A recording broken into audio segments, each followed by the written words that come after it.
Okay, you guys, I did a video last night on CPS theory. A lot of you responded back, and a lot of you agreed with me, and then some people came out and said, no, then why, if this is true, why didn't Malehya take Meadow with her? I believe that was the whole thing. So if you remember, right after that, after Lilly and Jack went missing and RCMP was there, CPS came, CPS told Malehya and Dan that the baby can't be there. So that's when the baby, Meadow, went to go live with Cindy, Malehya's mother, and Malehya went with. So the whole plan, I believe, was to get all three of the kids out of there. Now, we were told that she was supposed to stay, talking about Malehya, was supposed to stay with her mother at her mother's house with the baby, okay? And she ended up leaving, going to the reservation with the baby. I'm just going to say the baby. We all know who the baby is. That's Meadow, even though she's 17 months old now. She's still a baby. So she left, went to the reservation. I honestly believe she was trying to get these kids out of there. And in my own opinion, this is all my opinion, I honestly believe Daniel was possessive. I have read the text messages he has sent. I have read the messages he has posted. No one posts something saying he will be the man he used to be. That was when this thing first started, okay?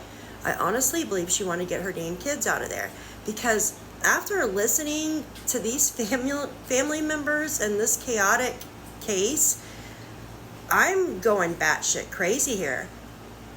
Listening to Derwood from last night, and then you have Daniel's mom saying she's filling potholes at night in the rain, supposedly.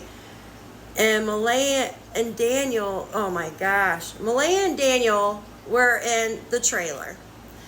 This was the story, guys. And they didn't know, but Daniel's mom, Janie, came home that night and supposedly filled a pothole. I'm going to add the clip in here so you guys can listen to it. If you've ever used patch before, you can't fill it in the rain, guys. And you have to have heavy equipment or something to roll over the top of patch to fill the pothole. I live in the Northeast, and there's potholes everywhere in a rural area I live in, and that's all our roads are. I'm always complaining about our potholes. I don't even know why they put patch in them, because it just comes right out within a week. So if you know how to use it, you have to use heavy equipment to flatten over the pothole. That would make noise, unless you want to use your own vehicle with a piece of wood. You could do it like that. But you're not going to dry the patch in the rain. You got to make sure it doesn't rain, because the patch isn't going to dry. It's like asphalt material. It's not going to dry if it's raining.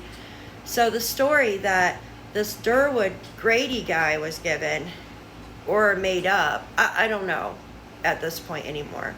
Sounds ridiculous.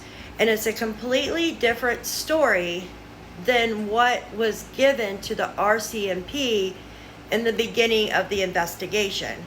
So what actually happened here? Because I don't think any of these stories are right, other than the one that I mentioned earlier with Malehya trying to get the heck out of Dodge with their kids. And then it just blew up into something.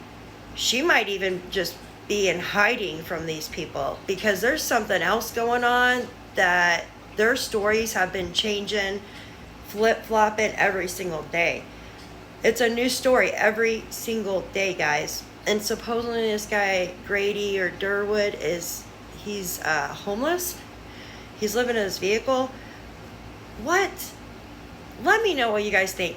I'm going to add the clip that I was talking about with his mom filling potholes at night.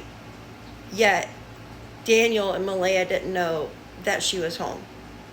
All right, let me know what you think, guys. I think she's got a boyfriend. I don't want to say she does if I'm not sure. But Janie wasn't supposed to be. She was supposed to be away on a little trip or away with her boyfriend or somewhere for the night. As far as Daniel and Malehya knew, Janie wasn't in the camper. So, and that's another reason I think that's why Malehya picked that time to get out of there. Daniel was sleeping. She got up early for the baby. They were up. And then Daniel went and laid back down again. I don't know whether Malehya laid back down again or not, went to sleep. But apparently Malehya was taking care of the baby. Daniel laid back down, went to sleep. Now, and there's little things in here that I can't swear to the truth because, like, I wasn't there. And this is only from Daniel. So, and Janie wasn't in their trailer, seeing if Daniel was asleep or not. So, and I don't consider this important because from what I know from there on, Janie was in her trailer, and she got her dog with her. Now, Lily, I don't know whether you saw the birthday party in that video, but when Lily gets excited, she starts that little screaming. Yeah. And I mean, you know, I think it's kind of cute myself, a little bugger, but anyway. So what Janie heard, she heard Lily doing a little screaming thing, and she heard Jack doing something, saying something or something, and then she heard shh, shh, shh. And then her dog started barking. She woke up. She got up, woke up. So anyway, now this is where Daniel and my rendition of this little, and see, I think it's just a memory thing. It's not my rendition of and Daniel's. Our opinions differ a little bit here, just exactly. Okay. Anyway, I'm going to say my rendition of what I understand, what Janie told me. Janie, her dog started barking, and she knew the kids were out in the yard, and she knew Malehya was taking them. She knew Malehya took them out the back. She could hear them walking, took them out the back door, outside the fence, onto the driveway, and where the boot pit came from, that driveway's harder than nails. But the night before, Janie, there was a pothole and a little ditch on the far side of the driveway, and Janie herself was out with the shovel the night before, filling that little ditch and pothole in, and it was raining the night before, and the gravel, and it's muddy gravel. It's not really good. So do you guys see what I'm talking about? This entire story seems batshit crazy, in my honest opinion. Now, I don't know if Daniel or Janie, Daniel's mom, told this story, but in my honest opinion, this is completely different from the story that the RCMP was given. And in my previous video yesterday, if you guys want to go watch it with the RCMP, I honestly believe that they don't think that the children are alive. And that's horrible. But when the interviewer was asking the RCMP guy, he would not say if they were alive. He says they just want to find them or recover them. You guys let me know what you think in the comments below. This is all my opinion, but something is fishy about this entire case.